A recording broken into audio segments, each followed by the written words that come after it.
디모데전서 1장에서부터 4장까지 함께 1장에서 5장까지 함께 합니다.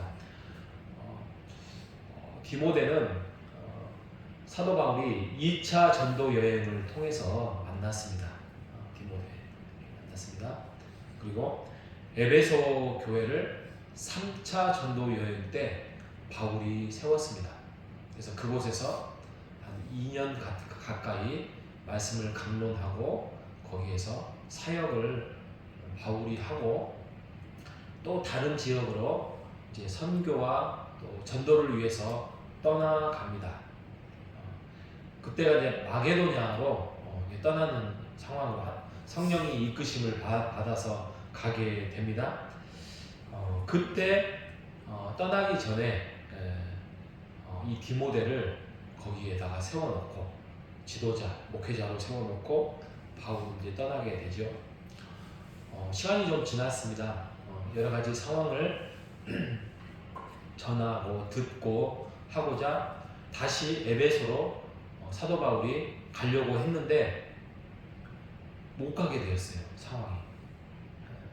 에베소에 있는 어려움도 있었고 또 그거에 대해서 어떻게 보면은 아들 같은 그 에베소에 있는 디모데에게 방문하고자 교회를 격려하고자 했는데 못 가게 되었습니다. 못 가게 되자 편지를 썼습니다. 그게 바로 디모데전서예요. 디모데전서가 이제 사도 바울이 그 내용을 이제 적게 됩니다. 여러 가지 내용들이 있습니다만 중요한 것은 디모데에게 격려의 편지이자 목회적 방향 또 어떻게 교회를 해 나가라는 사도 바울의 어떻게 보면 지도적인 그런 말씀입니다. 크게 말하면 너의 목회자적인 임무를 충성스럽게 다하라. 그리고 2장과 3장은 교인들을 어떻게 가르치고 어떻게 세워나가야 된다. 그 중에 기도라는 거, 또 남녀 간의 어떤 성도들의 어떤 직분자의 행동들, 이런 것들도 있었고요. 또 4장에서 6장까지는 디모데로서의 너의 그 목회자로서의 행실들. 그래서 목회자로서의 어떻게 교리적으로 세워졌고 개인적으로 인간관계를 맺어가야 될 것인지에 대해서 사도 바울이 가르쳐주고 있는 본문이 디모데 말씀입니다. 엄청나게 중요한 말씀이죠. 왜냐하면 교회에 어떻게 보면은 어떻게 교회를 세워나가고 어떻게 이루어가야 될 것인지에 대해서 각양각색의 내용들을 담고 있습니다. 그래서 제가 이 본문을 읽으면서 자, 금년 이게 1년에 한 번씩 보게 되는 거잖아요. 금년에는 어떤 말씀을 짧게 새벽에 할까? 뭐가 중요할까? 이렇게 보다가 오늘 읽었던 말씀 3장 14절에 정확히 말하면 3장 15절이죠. 3장 15절 이렇게 말합니다. 만일 내가 지체하면 너로 하여금 하나님의 집에서 어떻게 행해야 할지를 알게 하려 함이니 이 집은 살아계신 하나님의 교회요 진리의 기둥과 터니라 라고 말씀하고 있습니다. 결국에는 3장 15절이 핵심이에요. 왜 그러냐면 교회의 본질을 지금 말하고 있는 거거든요. 자, 교회가 뭐냐 이거죠. 교회가 뭐냐. 자, 사도 바울은 이 디모데전서 편지를 통해서 첫 번째 교회의 첫 번째 본질은 교회는 하나님의 집이다라고 말합니다. 하나님의 집. 여러분 집에는 누가 있죠? 가족 있죠.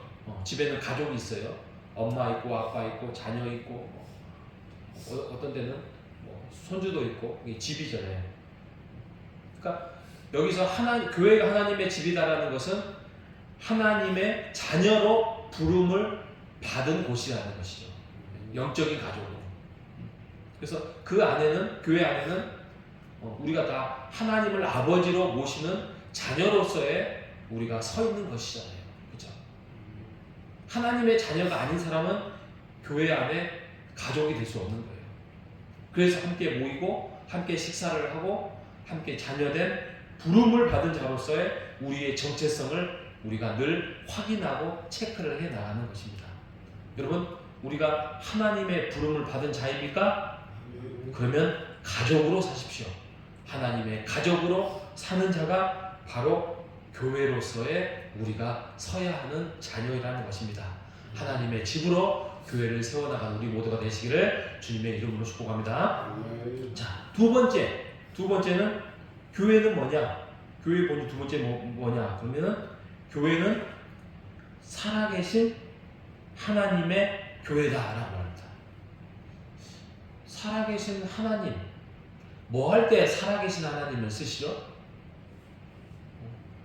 이건 모세 때도 모세가 하나님에 대해서 나는 사시는 하나님이다 이렇게 표현을 했는데, 뭐 할 때 살아계신 하나님이라죠? 인간은, 생물은, 살아있는 것들은 다 어떻게 되죠? 죽음을 맞이합니다. 그죠? 처음과 중간과 끝이 있는 거예요. 근데 하나님에 대해서 살아계신 하나님이라고 표현하라는 것은 시작과 끝이 없는 거예요. 죽음이 없는 거예요. 그죠? 살아계신 하나님. 그러니까 하나님은 언제 생겼는지, 생겼다는 말도 정말 해서는 안 될 이야기지만, 하나님은 태초부터 또 끝이 없는, 죽음이 없는 살아계신 하나님이라는 표현은 역사, 하나님의 역사가 꾸준히 이루어진다는 것입니다. 그 말은 우리의 인생 속에서 우리를 이끄시는 분이에요. 그죠?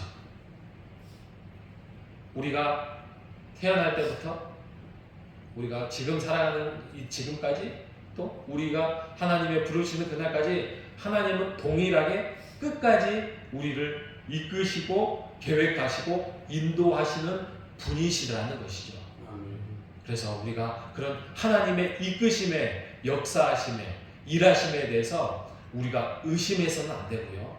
또 하나님이 우리에게 주어지고자 하는 그런 역할들이 있거든 우리가 그를 성실하게 감당하면서 하나님이 부르시는 그날까지 우리가 이 땅에서 순종하면서 살아가는 것이 우리의 사명임을 우리가 믿어야 할 것입니다. 이것이 바로 살아계신 하나님의 뜻이라는 거예요. 자, 마지막 세 번째로는 교회는 뭐냐? 바로 진리의 터라는 거예요. 여러분, 진리라는 뜻은 어디다 붙이죠?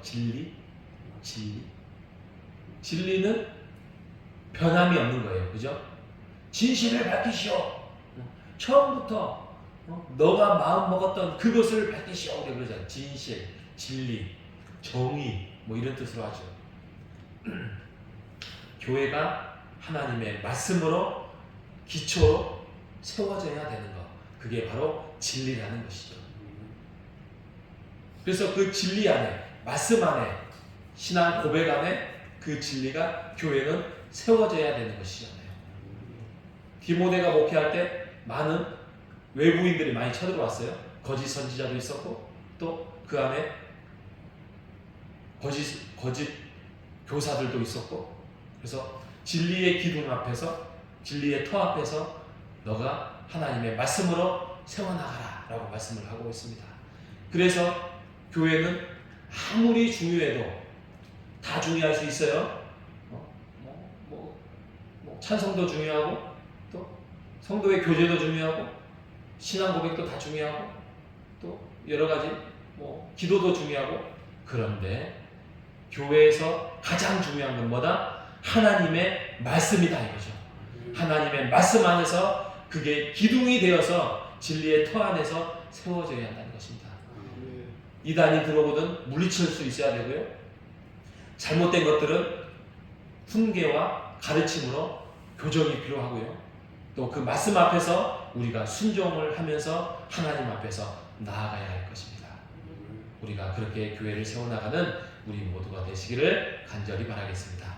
자, 오늘 세 가지 메시지가 말씀드렸어요. 교회의 본질은 오늘 사도 바울이 디모데를 통해서 말씀을 전하면서 교회는 하나님의 집이다.